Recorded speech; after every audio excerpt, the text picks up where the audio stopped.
seems like a small group unusual maybe. So, anyways, I'm here. I'm one of the field education coordinators here at the School of Social Work, and I've met some of you. And I'm here really on behalf of Laura Lewis, who's the director of our field program. And Laura really is the one who works directly with students who are interested in international field placement opportunities. So, you know, while I'll be giving you a lot of information, she's really the one who's going to be working with students individually. So I'll give you some information. I'm also going to point you to some resources that we have on our website. I know, and if you've looked at the website we talked earlier. There's a lot of information on there that you can get. There's also information about sort of procedure related to international field placement that you can find in your My Field Education portal. So when you do your field applications, you go to that portal. There's a good amount of information there, as well as in our field manual.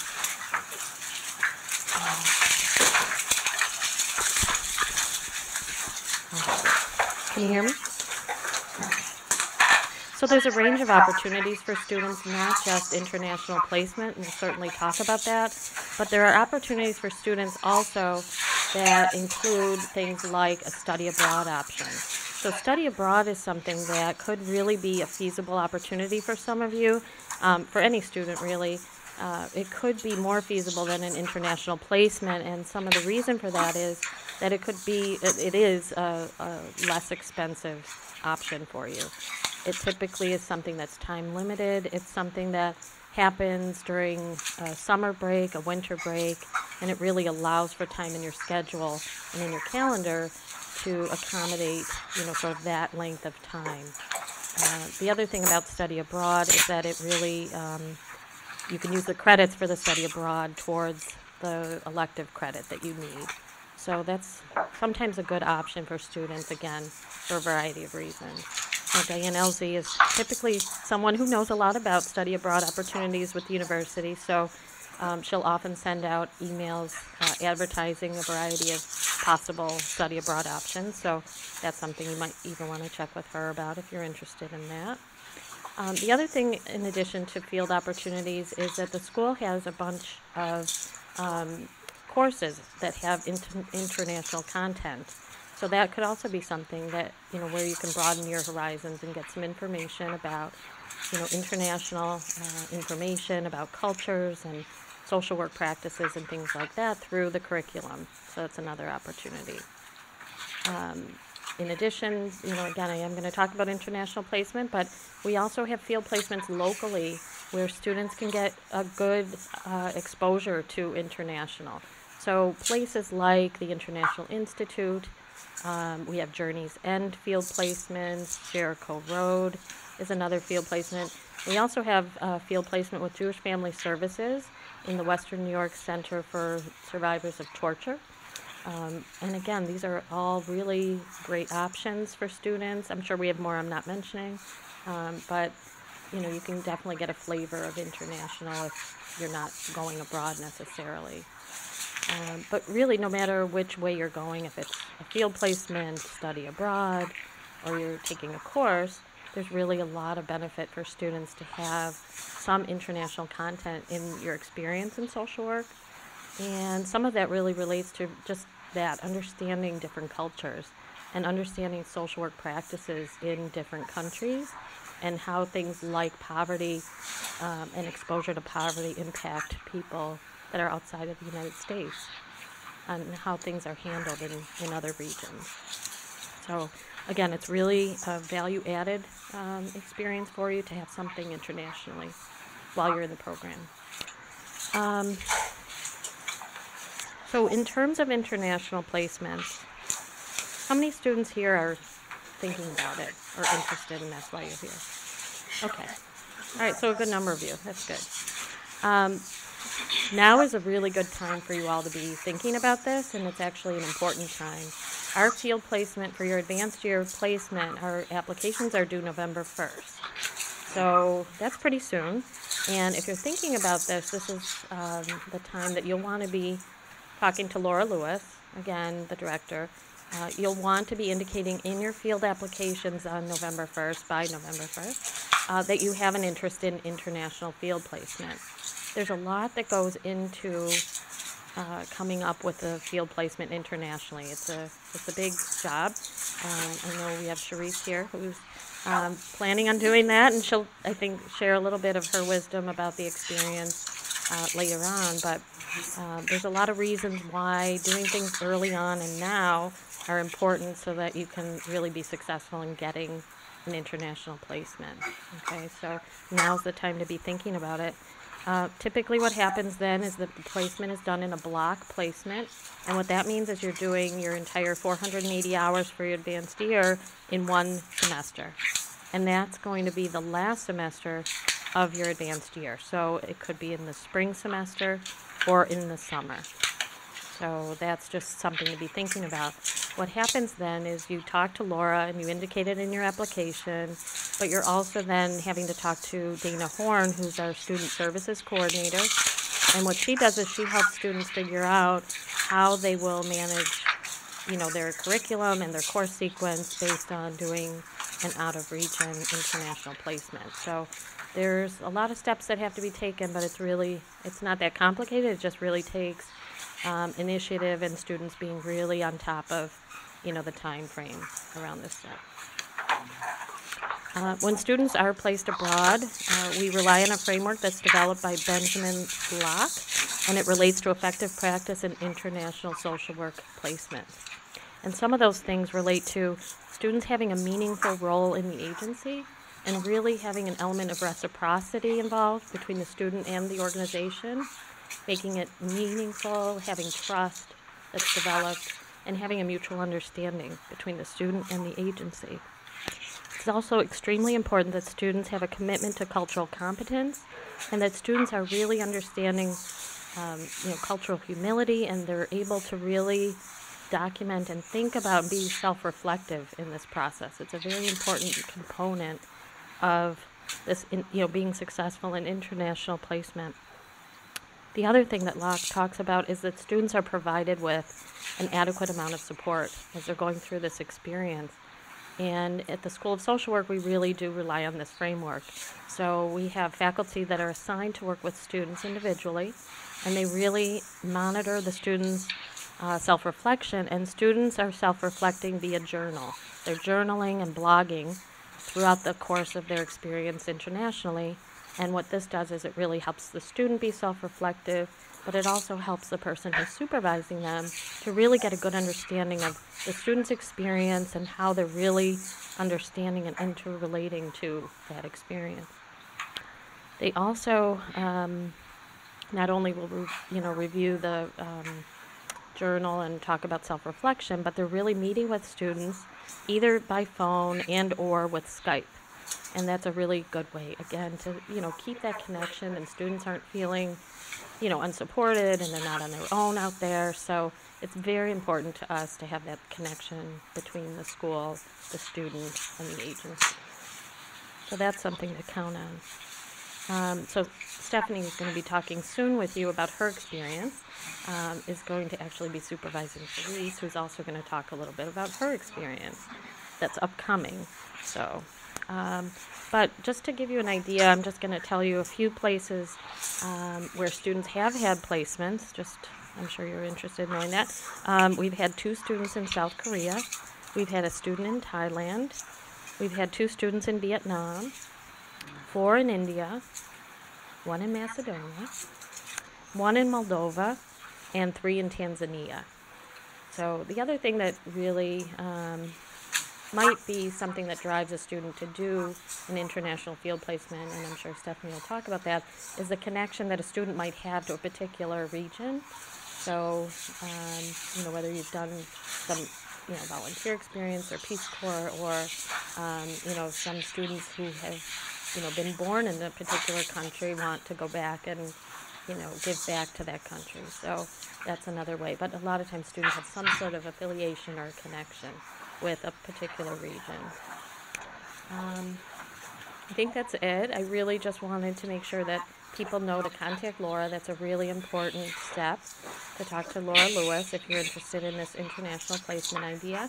And also don't forget to put that on your applications come November 1st. Okay?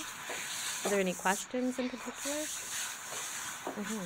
So what does it look like if you're doing an international field placement? Are you also able to like does it significantly put you out of sequence, or are you able to take like classes online while you're there? Yeah, again, Dana Horn will really talk to you about how that particularly works for you, but either sometimes students, I think, front load some courses early on and, manage it that way, and there might be an online opportunity.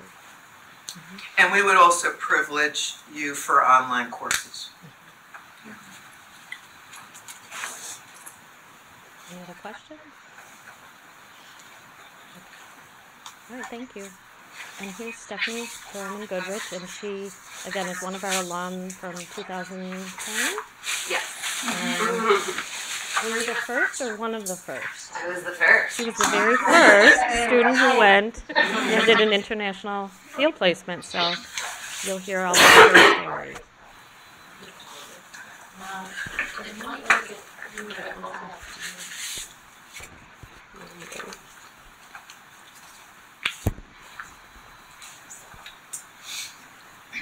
Is that gonna work? Is it okay? Okay. All right. Hi, guys. My name is Stephanie. Thank you for coming, and we're really excited for all the interest in international placements. It's a really cool thing. As Margie said, I graduated in 2010. I did the Peace Corps in Macedonia from 2006 to 2008, and I started the program here at UB 2 weeks after returning. And my very first orientation, I remember Diane saying, "We're thinking about doing international placements." And I was like, me, I want to do that. That would be great. So I was really excited about that opportunity. I was kind of homesick for, Macedonia. I'd been there for 2 years and made a lot of connections there. So I was excited about that opportunity. Initially, I actually was thinking about the possibility of going somewhere else to experience a different culture. And we kind of reached out to a lot of organizations in Southeast Asia because I was thinking that area. I was very interested in the issue of human trafficking and wanted to work with an organization on that. Didn't have a lot of luck. Most of the places, I wouldn't have any language skills there, so being able to go back to Macedonia and having the language skill helped in that scenario. So, if you know a language, that can influence where you are able to go, but there are other opportunities for those who only speak English as well. So I returned for the summer of 2010 to an organization called La Strada, and they are kind of all throughout Europe. They are the Women's Lobby to End Trafficking is like their subtitle. Sorry if I don't know. So they're a cool organization. They were in the capital of Macedonia. They had an office setting where they was done grants and kind of planned preventative events, and then they had a shelter kind of on the other side of town. The shelter was interesting because it was for domestic victims, so it was for women or girls, and in the case, the summer that I was there, it was all teenage girls who were there, who had been trafficked and returned, but it wasn't safe for them to go home to their family because their family maybe played a role in them being trafficked. So I kind of split my day, and in the mornings I went to the office and helped with some grant writing, and in the afternoons I went and did some activities with the girls at the shelter. So let me just look through my notes here.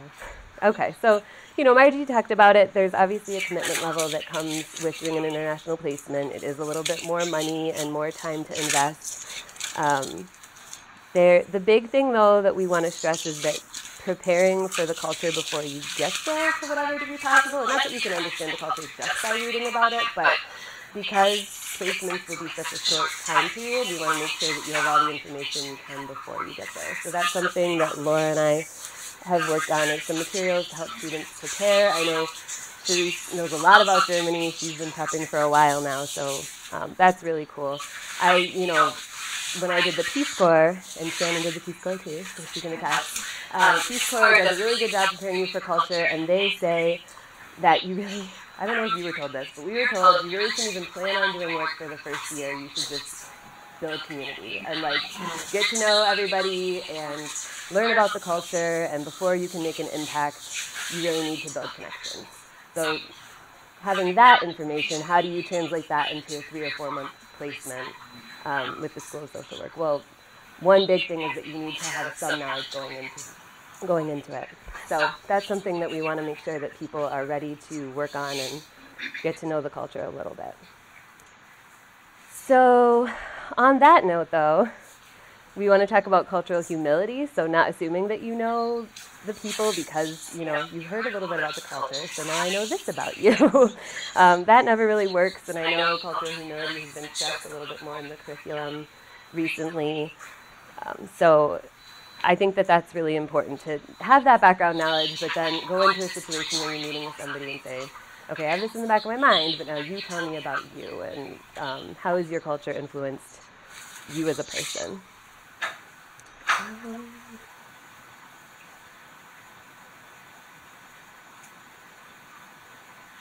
On that note, I have kind of a funny story. It's easy to just assume that any difference is cultural, right? Like when you meet somewhere, you're like, oh, that's cultural.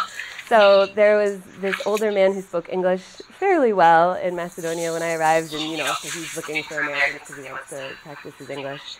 And I'm thinking I'm being nice, so I'm talking to him whenever I see him on the street. And only like months later, when I kind of had started building friendships, they're like, he's really weird. And it's like important to realize that weirdness kind of exists in every culture too. Not every difference is cultural. Like there's so many varieties within any given culture.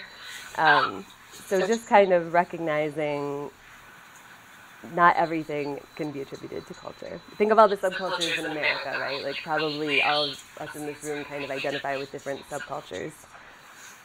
So as Margie talked about as well, meaningful reciprocity is really important with when you go in to do your placement. So having an idea of what you would like to do and what you would like to learn and gain from the placement, but then also understanding that you want it to be beneficial to the organization. So with La Strada, I had ideas about projects I thought would be helpful. I came in and realized that they didn't really have good charts on clients, and coming from an American perspective, I was like, you have to get charts in order, and they're like, who are you? You don't want to do charts. And they were not interested in that at all. So then talking to them about what would be helpful, they were trying to work on some grants that had to be said in English, and they wanted my help translating and making sure that the grants were up to par. So that ended up being very meaningful for both of us because it helped me really improve my grant writing skills and also, secured more funding for them to be able to do important work in the community. So I would do that in the morning. In the afternoons, I would go to the shelter. At the shelter, there were about 3 girls. There were 4 at the beginning, and then one did end up moving out. For the bulk of the summer, there were 3 girls at the shelter, and a lot of what I did was just building relationships with them. They didn't, the staff, people always connect differently with different staff. So there was one girl in particular that felt a connection to me. She spoke a little bit of English and was excited to work on that. And it was helpful for me to be able to have her open up a little bit and talk to the staff about, what she had disclosed with her approval. So that was good to be able to connect with them and work on the one-on-one skills as well. Though I will say it's really hard to do any sort of counseling in a different language that you're not 100%. That was a challenge, but it was helpful for me to work on. So the other thing to keep in mind when planning a placement is that seasons will be important. So the summertime, it turned out, was a hard season to be in Macedonia, which I should have realized, but Europeans take vacations very seriously, as you may know, and most of the staff would be gone for a month at a time. So they kind of scattered it throughout the summer. But so I would be working on something with someone, and then they would leave, and that project would be on hold. So I would have to start something with someone else. So just keeping seasonal things in mind as well is important. So as Margie said, reflection is really critical. You're usually paired with a field educator, both at the organization you're at and then back home. So I'll be supervising Charisse, which I'm excited about, and we'll do some Skyping and some emailing, but then she'll also have somebody that she answers to at the organization, so that hopefully between everybody she's able to have a meaningful experience in the organization as well.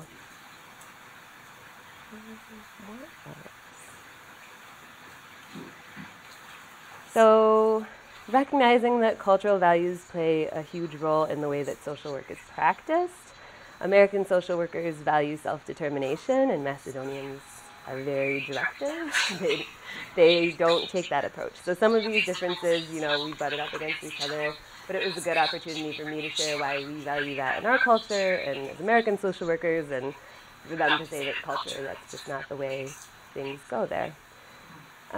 So another thing is that, and I knew this from my time in Peace Corps, but saving face, you can never disagree at a meeting that if you hear an idea that you don't like, you can't disagree. You have to approach the person later because you don't want to embarrass anyone. So connections and maintaining positive relationships is very valued in Macedonia. What else? Another thing that kind of makes it difficult to do social work is that this idea of external control is very much accepted. So I'll never forget when one of my closest Macedonian friends, I was trying to get excited about this idea, and I was very hopeful about this project, and she was like, hope isn't something that exists in our country. And that really shocked me. I was like, oh, Wow. okay. And then I was like, that makes sense actually. So trying to frame things in a way that will make sense for people, but keeping in mind cultural differences is just really important.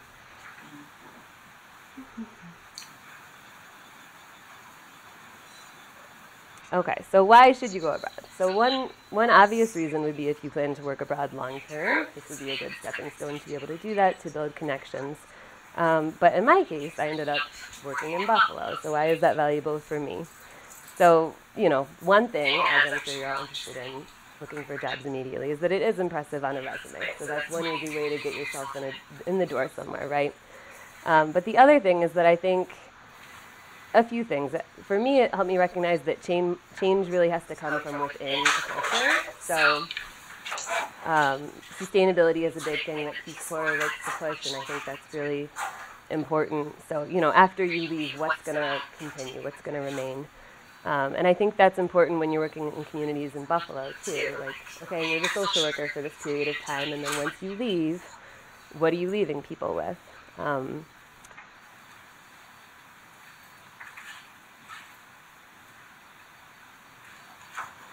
So for that reason, we make sure, I work at Evergreen Health Services in downtown Buffalo, and we used to be community services. We do a lot of services for people who are HIV positive. I am the director of supportive services, so I oversee some housing and transportation programs. So we have a Housing First program, which helps connect people who are chronically homeless with housing. We have a couple other housing programs, and one thing that we wrote into our grants this past year is that we're going to get a peer counselor, which we're really excited about. So somebody who's been through our program for a little bit is just starting to work with some of the clients. So that's really cool because they're going to connect to him in a very different way than they're able to connect with me or my staff, maybe, depending on personalities, right?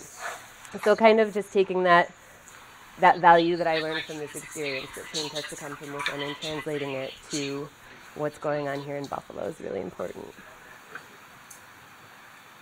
So I think that's all I have. Grace, do you want to talk about your placement and how you are getting ready? Do you want to use the mic? Do you want to? Oh, should I? Okay. Okay. Pretty fun. It records better. Sorry to be on spot. Hi everyone. So my placement's gonna actually be with the German Red Cross, and I was telling some of the girls that I met in lounge a few minutes ago that it's different than our Red Cross in that it's kind of like a one-stop shop place. So they have lots of different services there, and what I'm going to be doing is working with the refugee and immigrant department and individuals in that department. So I'm really excited about it. It is a hard process, as people have mentioned. I kind of did a lot of it by myself with the support of Laura Lewis and others. But Advice, if I could give any advice, I think that you have to really want to do this to kind of go through with it, because, again, it's a lot of work. I had to find the place by myself. I am fortunate enough to speak German, so that was kind of my foot in the door. If you're going to go somewhere where you're speaking English, that's easier, I think, because you'll be able to make that connection. And my German's not perfect. It's just, enough. So I would say, just make it a priority. If it's not a priority, it's going to be kind of hard, and you'll kind of just want to give up, especially if you're, waiting for replies and responses and you don't get them. So, because that happened to me too. It took a while for them to get back to me, but they did, and everything's secured now. So I'm in the process of just finding an apartment and buying flights and all these other little things that you don't think of. So that's where I'm at now. Does anyone have any questions for me? Yeah. So how was it that you chose Germany? Oh, that's a long I've been several times. I love the country. The first time I went, I just went with friends. Didn't know, I knew probably 3 words. and I just fell in love when I came back, and so I kept going back. And then once I got into the program, I knew from day one that I was, planning on doing my internship there, since I knew that that was an option. So I did that. I went to Laura Luce's office probably like the first week of class, and it just kind of went from there. But I think it's just basically because I love the country, and because right now I do want to work with refugees and immigrants, so it's really timely. It's kind of perfect that I'm going to be doing that there. And I do have friends there, so I have like kind of a personal connection as well in that way. So yeah. How many months ahead of time, Charisse, did you start planning? Since I knew, I started like that summer before the program. But as soon as I got accepted into the program, I just started. So in your foundation year, you went to Laura. Yeah. But I really started to like look into the organizations probably, September right now, basically. Yeah. But again, if it's in English, it's going to be way easier for you, because I had to translate everything and make sure I understood what it was I was reading. So it was a little bit harder for me, but it never hurts to do things early. So if you know, then I would just start now and just have it secured, and so that everything else will just fall into place. Yeah. So how did you, did you take extra classes like each semester? Did you go to school in the summer? Like how are you doing that? I wanted my summer to myself. So no, I kind of just bit the bullet and just took extra classes, and that sounds really overwhelming, but there are some courses where they're just, a couple Saturdays in the first half of the semester. So that's what I did was it last semester or the first? It was last semester, so the spring of first year. So I took an extra class there, and then I'm taking an extra class now. So I'm enrolled in 5 classes since I don't have a placement right now. And I'll be taking 2 online classes while I'm there. So that's kind of how I did it. But Dana Horn, as it was mentioned earlier, she did give me the option to do summer classes or to, just do other things if I didn't want to do that. But I said, no, I'm kind of just wanting to finish in May and just get it done. So that's what I did. So, yeah. How do you prepare for your travels financially? Do you take out loans? Do you save? That's a really good question. So this is kind of the biggest, not issue, but just concern of mine right now is if I'm going to have enough money. So I actually have a GoFundMe page, and I can send that to everyone if you want. I'm doing a raffle. I'm doing a raffle, actually, so it's like more enticing than just giving you money. So if you don't want to do that, you can get some German sweets. But I am doing that, and I also, I save as well. I work a lot, and I know that there's a Dean Scholarship for the blog in exchange for the blogging every week, once a week, which takes $500 to $1,000 off of the costs. And what else? I know that Laura Lewis also said there's an option to increase your loan for that semester, so that's, not the best option, but it is an option if that's something if it's something you really want to do. So, those are the things. And then I also did look into scholarships through the study abroad office, but the thing is that they want to give these scholarships to people who are doing study abroad, but because this is an internship abroad, it doesn't really apply. But I'm gonna try to keep talking with them and try to get something going because it's expensive. So if you are interested, though, I estimated everything to be about $4,700. So, which isn't that bad I'll be there for 5 months, so it's really not that bad for 5 months. So, but it just depends on the country. If you're going to Asia, somewhere where it's really, really cheap, that probably won't be the case. So, So that's in addition to your UB tuition? Yes. So that's like flights and apartment? Literally everything. Food and stuff. Insurance, food, I calculated every single thing Okay. possible. And you would be paying some of that stuff when you're here anyway, like an apartment and stuff, so. Yeah, exactly. So some of it you kind of just translate it over to where you're gonna be, and plus I think that the city that I'm gonna be in, it's not really expensive to live, and food in Germany is actually way cheaper than it is in America, so it kind of compensates anyway. So I think I'll be okay. Yeah. What city are you going to be in? Düsseldorf. So it's near Cologne in the northwest corner of the country, really close to Amsterdam and Belgium. Yeah. How are you going about looking for housing in Germany? So I have friends who've been helping me with that, but I also just looked up really common websites for people who are doing internships or for students, and so there's just one website that I check basically every day because I'm still looking. And I think if you have that connection with the country and you know people there, like I would ask for help and just kind of ask for resources that way. But you could also, Google's your friend too. I've always just kind of looked. I've done most of this myself. Translating things that's been through the help of my friends. But I found apartments and other websites just by searching as well. So yeah, it's rough, but but it's doable.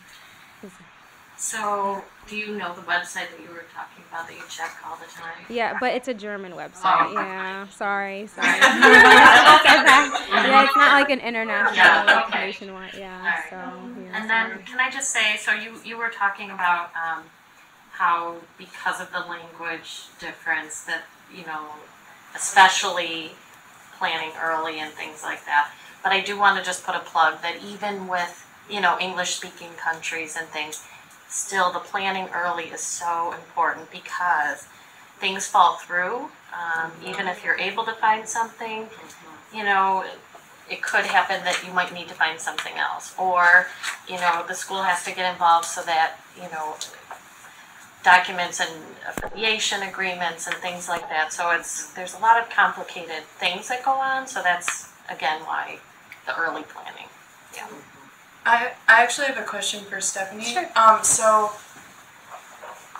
was it just kind of like so, like our field placement is 15 hours a week right now, so was yours just 30 hours a week? Yes. And so you would have time to travel to other places and stuff if you wanted to?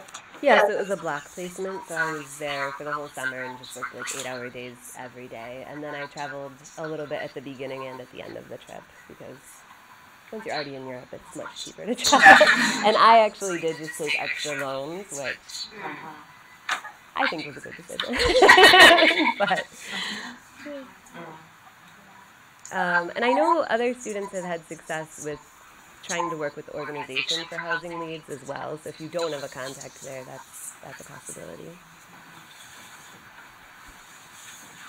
And Marjorie, so this November 1st idea, do students need to go to Laura saying, I'm going to be here and, this is my connection, or it can be an ongoing planning process? It can be a planning process, but giving her the intent that you're interested in having an international placement is the first step.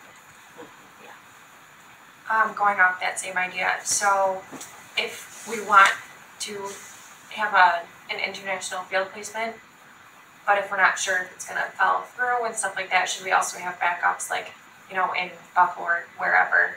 Just in case? Actually, that is a good point, that we do ask students, for anybody in your advanced year application, at some point you'll be asked to identify agency options in Buffalo or in this area. So, yeah, you would want to have backup agencies identified. Absolutely.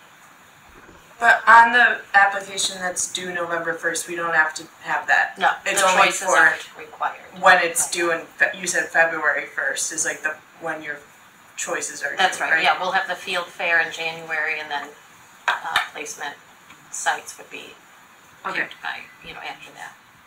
Just to add, I actually had 3 internship possibilities. I had to list them and kind of just go through like what they were, what kind of activities I could do. So I had to really do my research. So I listed 3. That's what was asked of me.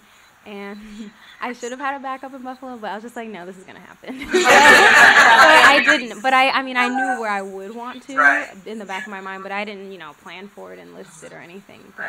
But yeah, I think it's true, though. It is nice to just have kind of a backup just in case, because you never know. When you had like the 3 options for like organizations that you would like to work with, were you already in contact with them so that they would help you like figure out what tasks they would have you doing if you were supposed to go there, or do you just like get all of that information from their website? The latter. I had no contact with them whatsoever. I just kind of looked on their websites and looked for internship kind of opportunities that they were offering, and then I just looked at also what types of services that they did that I could see myself doing for 5 months. So that's what I did. I just kind of looked at it or approached it in that way. When it comes time to that, we actually ask students to sort of pursue one thing at a time, but they list 3 just in case, because you need to have some options. Right, because I originally wanted to, just because I was frantic and I just wanted to go so badly, I wanted to contact all of them at the same time and just see who kind of jumps first, but Laura's like, no, we're going to just do one at a time, and I did, and I'm glad I did, because I ended up getting my first choice because I was patient and because I kept, contacting them. So.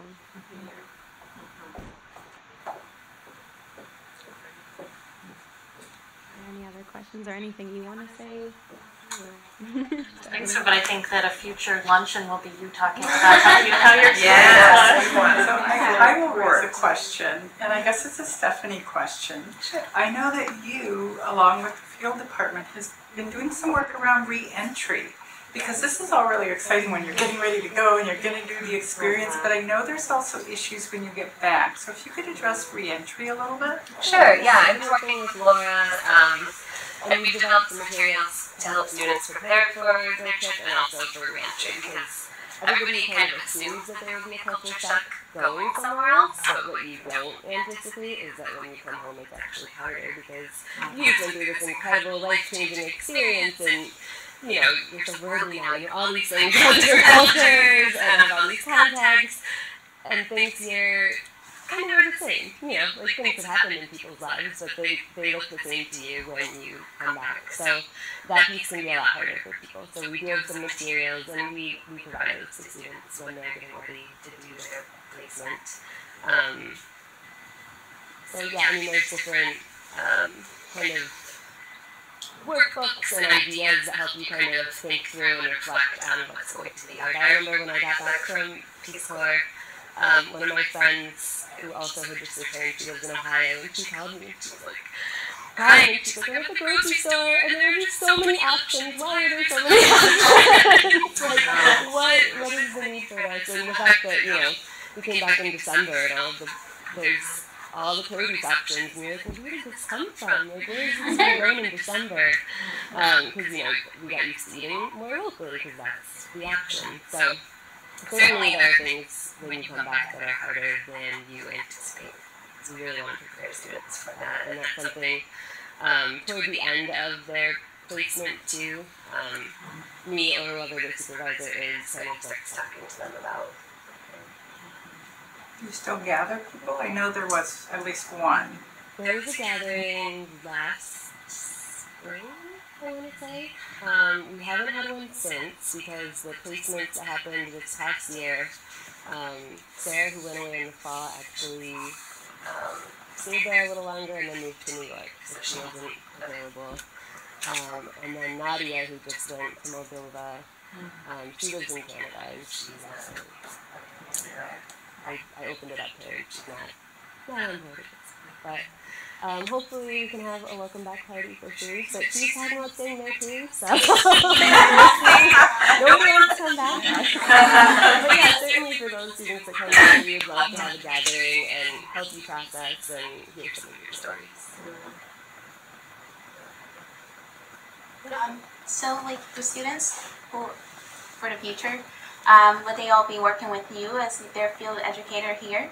That really depends on Laura. Laura will kind of, with her team, figure out who I would love to work with. But there's other people that could be your supervisor as well.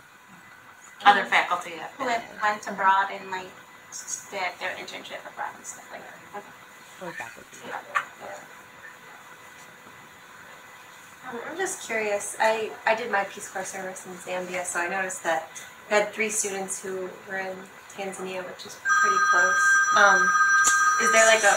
Is there an organization that people have consistently gone to since there's 3 there? Just wondering. Yeah, and Kate Cost actually did a lot of work in Tanzania and knows an awful lot about that. So,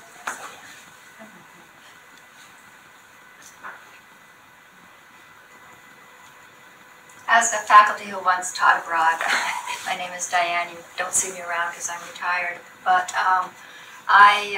one of the things that I learned, okay, nothing could have prepared me for international experience, and I was an old lady when I went, okay? So that I think the piece of cultural humility is so important, because we don't even know the water we breathe and live in until you find yourself outside your culture. This is new. But one of the things I found helpful going with your reentry notion was being really clear with what my intent was. What did I want to get out of this experience, regardless of what the experience was? And that really anchored me, so that no matter what was going on, I had an anchoring. And then when I came home and was doing the reentry process, which was extremely challenging for me, I at least remembered why I went. I could go back to my notes and very crisp 3 sentences I had declared what my intent was, so that I could go back, weave back to that, and really carry it with me as I was struggling with the reentry issue. Where did you go? I was in Uganda. Oh, right. I had to go to Uganda because I only speak English, but I want to tell you that the other piece of language that I couldn't have understood until I experienced it was language is how you think more than the words you use, and that for me was really powerful because people there were speaking English. Because I was not thinking in the way that the thought process was going. But it was a grand experience, believe me. I have nothing but positive things to say about it. So if you're interested in it and you can do it, it really will change your person, I think, and change how you understand yourself. And it's probably the Peace Corps people can attest to. I'll share my international experience with the School of Social Work. I got my MSW in '95. So in the spring of that last semester, I was doing an independent study with a professor that's now in Boston, Christine Saulnier, and I was looking at international women's health organizations, and that was the research I was doing for Christine. And this notice came out in the, I don't know, CSW News or something like that, NASW News, and it was a call for papers from the International Association of Schools of Social Work. And Christine said, and it was to present at the 4th World Conference of Women in Beijing, China in 1995. So I said, oh, I don't know, and she said, well, just think about it. So I submitted something. I had taught in women's studies the politics of rape, and so I translated that into sort of we need to talk about violence against women into a workshop, and indeed it was accepted. So it was a life-changing experience, and it has really, just carried through me for life. So when Diane says, it's just an incredible opportunity. So the semester of extra loans might indeed be worth it. So get to know your professors. Yeah, building on what Pat said, that makes me think that there's more than one way to do it. I mean, you can go for your field placement, you can go for study abroad, you can go to a conference. There are different ways to do this, and we have a number of faculty here at the school who are doing international stuff all the time. I was really privileged in June to have 2 of my student assistants go to Korea with me, and that was a blast. I'm shouldn't speak for them, but I think it was a blast for all of us. I think it was a lot of fun, and they got to present, and they got to see the country. So if you're interested in international stuff, keep an open mind. There are a lot of different ways to make this work. I mean, think of like just being nervous and like, you know, just opening up to a new country, but I think of like safety also, and I just wondered if like maybe through the organization we feel, you know, like we have like resources so we don't feel like we're like completely on our own in a new country. I just want to know how that worked.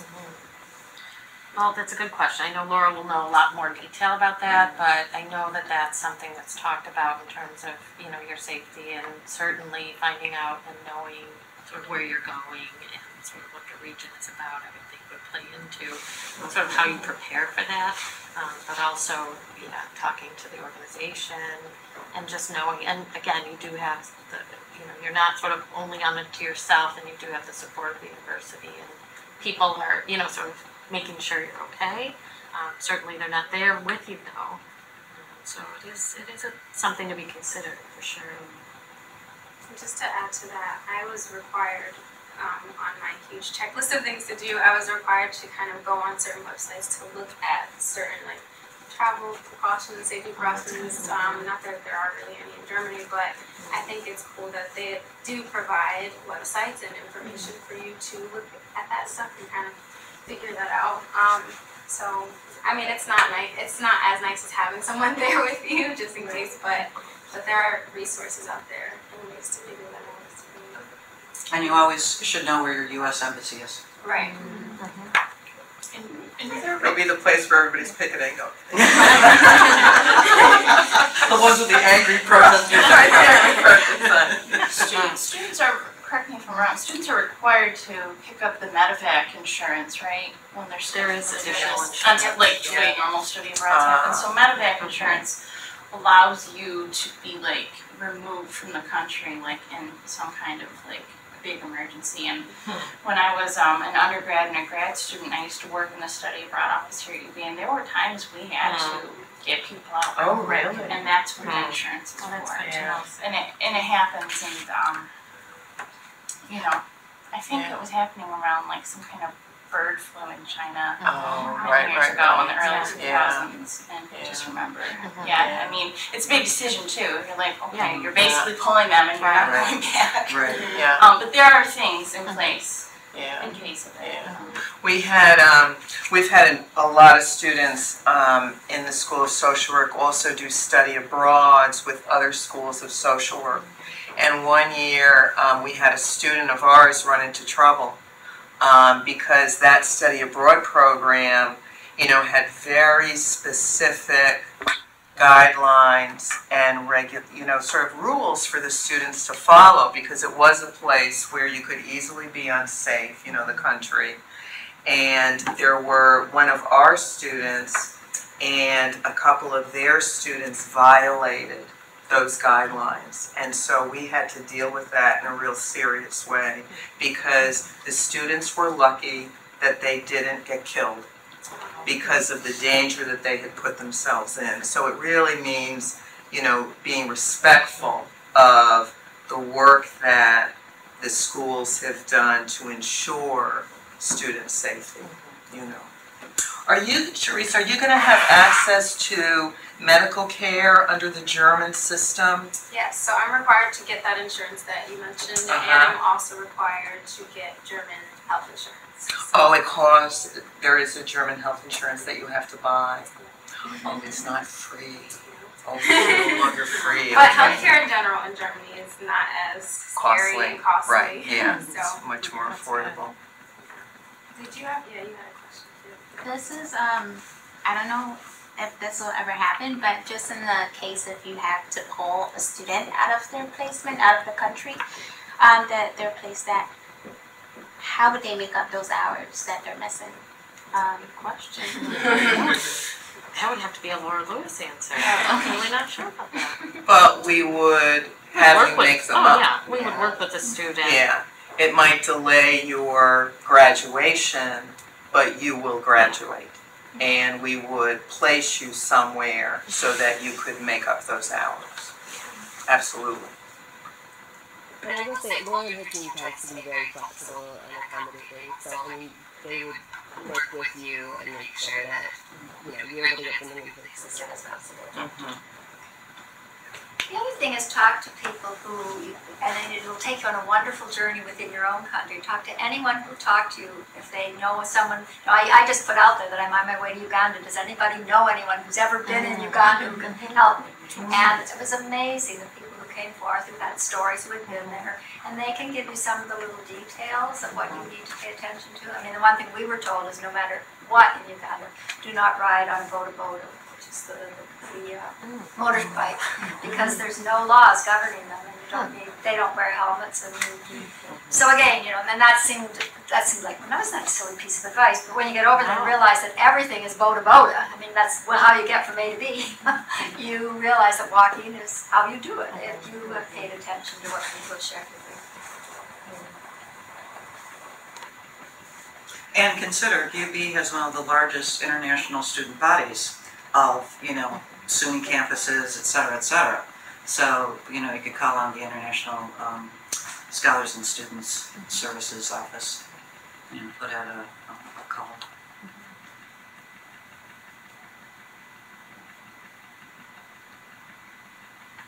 Great to see this interest. Are you more interested or? No. Can we go around and, I just want to know where you guys plan on going or want to. I'm just curious if you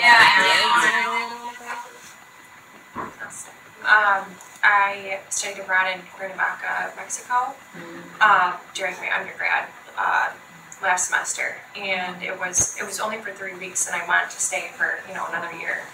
So when you were listing out places, I didn't hear like Mexico or anything like that, but you said like we can search for internships on our own too. Yeah. Okay. Cool. Yeah, you're very much, as Charisse was talking about, you really drive for. But also Dr. Quartley has a collaboration with folks in Mexico around a course. So she may know of some places. I'm sorry, who is that? Dr. Quartley, Okay. Philomena Quartley. Okay, thank you. I'm interested in Latin America or like the Caribbean. I studied abroad in Guatemala and I had an internship in El Salvador. Wow. Yeah, so I'm just interested in that journey.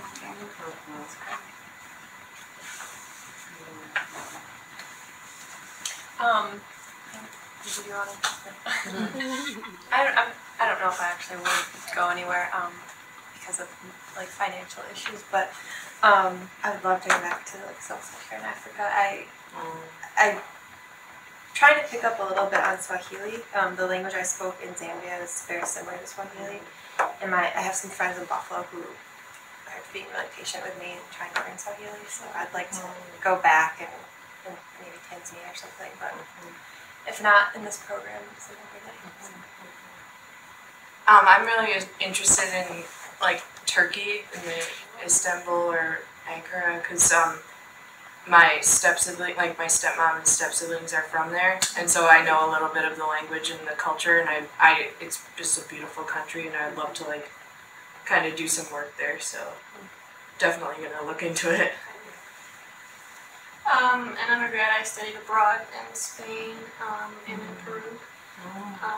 So I don't really know where I want to go. I just know that it was awesome. So I'd like to go again.